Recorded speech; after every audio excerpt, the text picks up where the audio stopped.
The training modules, what's coming out will reflect this structure of training modules. That's part of it. Record keeping, it's essentially no significant changes. The permit really didn't drive different record keeping requirements. So in a real quick nutshell, that's what's in the new WQ template that will be available next week. Questions? Okay. As last week, we got a lot to cover. We got a lot of good questions. So what I'm gonna do, in the interest of time, I'm gonna skip through the private projects model WQMP detailed presentation because half of it we've somewhat covered already. But I want to get to the public agency template for a little bit. Yes. That's what. I'm sorry. That's what I intend to do. The public agency one. Yes. That because that is new and different, more so than the other.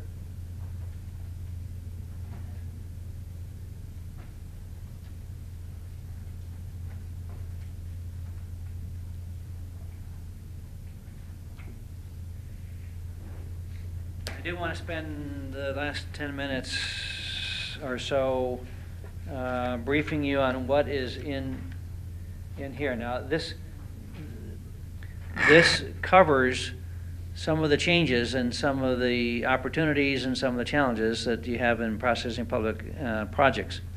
And some of these things we already started talking about, but it's a little more detail in terms of what we can do. So, as we said before, there are some public projects, public capital projects that will have similar characteristics to any other priority development project or any other WQMP that will need a full-blown WQMP. Need to go through the same selection of BMPs, lid BMPs, the same prioritization and all that. You know, public buildings, public facilities, in general, if they disturb more than 10,000 square feet, they're addressed the same, essentially. The streets, roads, and highways are different. The green infrastructure approach is what's new, which also can cover, it does cover now the above ground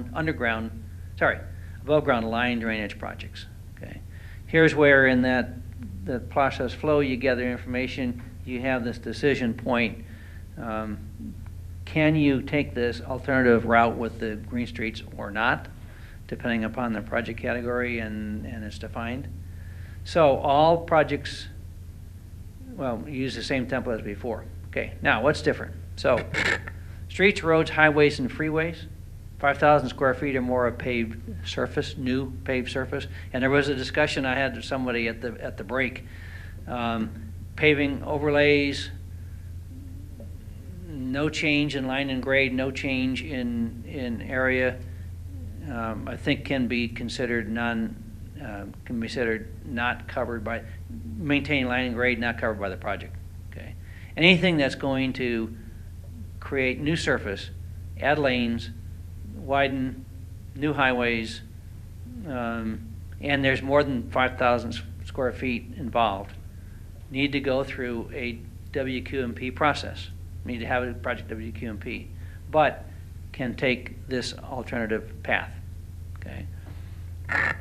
Is it easy to decide? Not exactly. Yes, Nancy.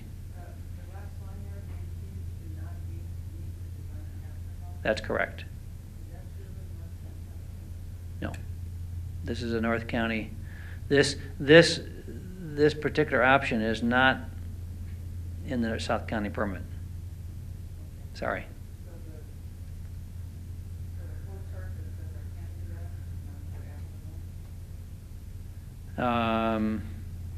Well, to tell you, you know what, this, okay, here, I'm sorry, I said that too hastily. We put that in there, okay? You're gonna have to see whether the San Diego board will go with, will go with that, okay? It's not overtly in there, in the San Diego permit. So it's a proposal. Yes. The San Diego board has not, as you know, they haven't chosen to review or comment on that. So, what about some interim program like stuff that you like Well, I mean, you're still, well, until the executive officer of the San Diego board approves your SSMP, WQMP submittals, which is, you know, well, you're still working, I assume, Southtown County with the current model of WQMP. Well, Hydromod, okay, so on Hydromod, yes, you got the interim. But for all the other, for water quality BMPs, you're still under the old WQMP. All right. Okay. All right, so the site assessment says the reason that this exemption or this alternative path is allowed is because there's a lot of things that we talked with before. Land adjacent, generally as a city, you're really going to have almost no control over available land outside of the right-of-way. The right-of-way may be almost, you know, right-of-way to right-of-way, paving and sidewalks and so forth. There's difficulties of grade differential, longitudinal slope. So there's a lot of reasons why this alternative path was created. And it relies, okay, the picture up here is the EPA Green Streets, green infrastructure of which Green Streets is a part. Managing wet weather with green infrastructure, municipal handbook, and then a subset of that is streets, highways, roads, etc. Okay.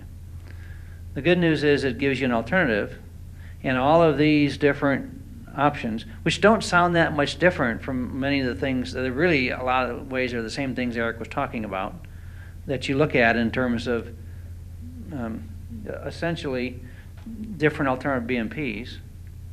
Any or all of these can be incorporated. The difference is that, and this is where both the opportunity and challenge comes in, you have to incorporate these to the maximum extent practicable, which was what the language has been in permits for a long time, and not have to work to meet a design capture volume that you can show.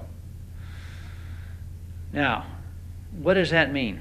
There's no real guidance. The permit does not, it doesn't say, well, you can meet, you know, half the design capture volume. It doesn't even say you have to show how much what you got to.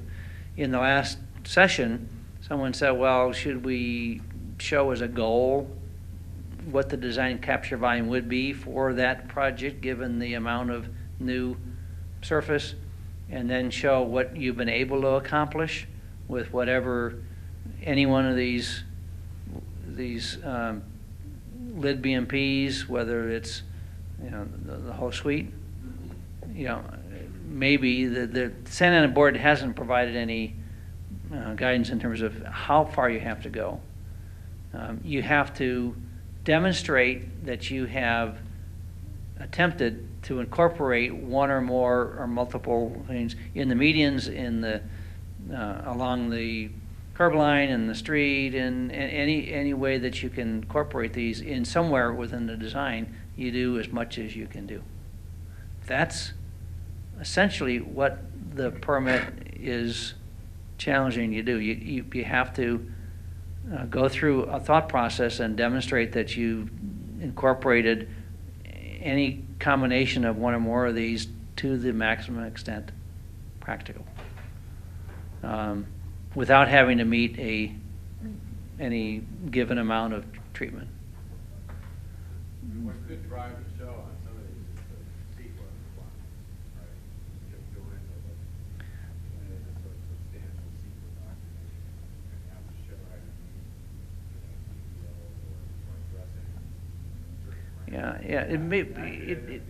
it could be for yeah. That might be more of a driver here. Yeah, although it depends. If you're putting a whole new toll road in, CEQA's huge. Yeah, Right.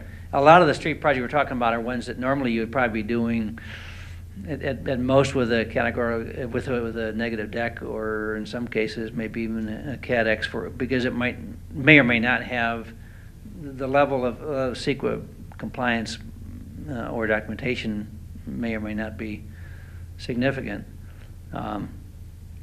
So you have to demonstrate that you've tried to accomplish in the design, in incorporating the design, whatever makes the most sense for that project in that location, given the configuration of the project, the drainage, the nature of your right-of-way ownership, and then document that and defend it. So that is significant difference, which is both good, but also sets up this, you have to do the best you can.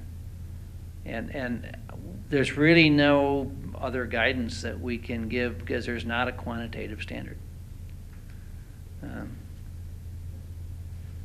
So that's really the Green Streets story. And for these handful of line drainage projects, it's kind of the same sort of thing.